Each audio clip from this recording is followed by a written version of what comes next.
Right, in this lecture, we're going to look at adding figures into your landscapes, and the easiest way to bring your paintings to life is by putting in figures. So, why figures? So, let's have a look at a few good reasons to add figures. Firstly, they can add scale to the landscape. That cliff face or mountain scene looks all the more impressive with a tiny figure at the bottom, and helping to attract your eye to focal points in the painting, for instance. It also adds human interest and can help you tell a story. But do your figures look weird? A lot of people are worried about this. The figures don't look real. They look like they've been pasted on, or it's like a sticker over the landscape and something's wrong. A couple of examples of this. Number one, the giant invasion. Your figure is so out of proportion that it's as big as the tree, or it's towering above the doorways in a street scene, for instance. It's so easy to forget the proportions. Or you've drawn Mr. Big Head. That if you imagine meeting a person like this in real life, in the middle, you'll have this gigantic head taking up all the shoulder space. Or you've got a weird perspectives running, like some sort of hall of mirrors, where people look too tall or too short, and the perspective is up and down and in the wrong place. This all happens if the figures are not put down accurately.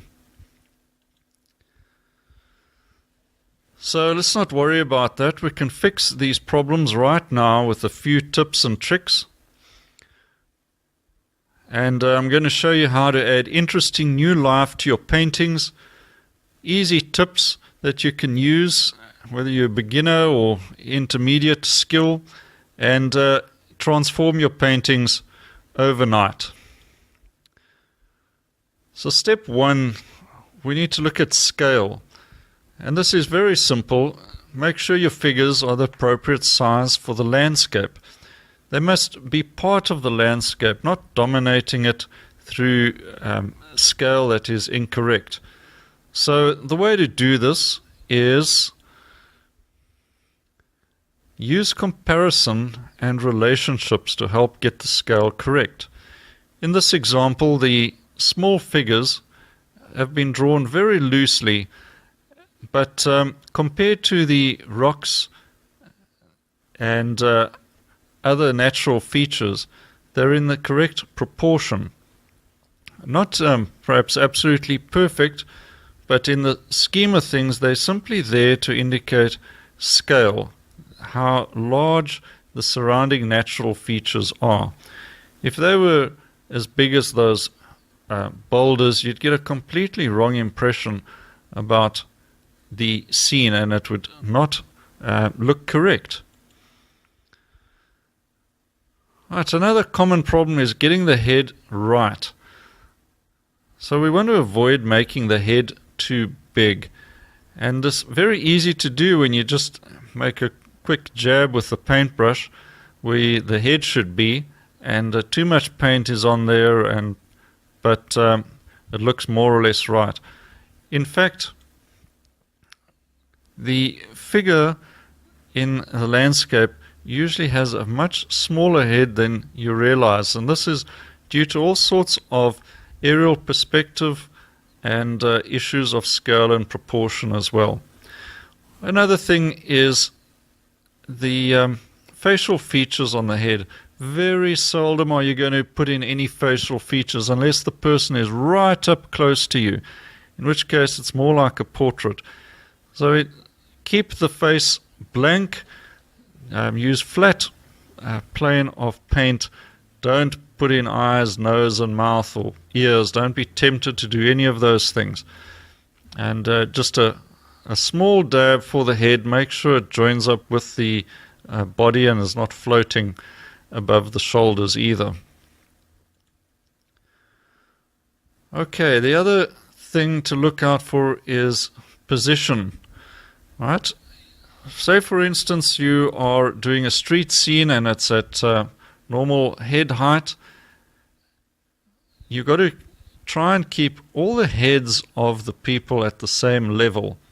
I'm talking here about adults, of course. We're not worried about distinguishing between adults and children. It's just general people on the street. And if they're at eye level with you, all the heads are going to be at the same level, but not the feet. The feet is where you indicate distance. So, for instance, here in this little beach scene, your figures are receding into the distance, but the head heights are pretty much at the same level, but the feet and legs are different to indicate distance. Okay, so that keeping the heads parallel is important. Alright, staying with legs and feet, you can use some distortion in the length of the legs, however, and this can help to indicate movement and other dynamic things going on with the scene. Right, details of the feet, etc., don't even worry about that. Make the leg slightly longer, one leg slightly longer than the other if the person's walking or running, as you saw in the previous picture. And here we can see the person in the middle there, one leg shorter than the other. That indicates he's taken a step forward with his left leg, right leg's been raised behind. And you can do similar sort of things with the arms as they swing at the side. But notice no details of the feet. It's all vaporous and it seems to disappear, which helps to make the figure part of the landscape, not a sticker put on top of the painting. Okay, so details very minimal. It's all about the gesture that we're interested in. Okay, and an overall harmony as well. The figures must be part of the landscape. It mustn't be a jarring feature. So what does the figure add to the whole idea? We don't want to simply throw in figures for the sake of it and try and paint them wet into wet as well. Keep an eye on those edges. Make sure the edges are not hard, because then it looks like a sticker has been put over the painting. So these are just examples where figures are very loosely painted and they form a part and a whole with the painting, and contribute to the scene rather than looking too artificial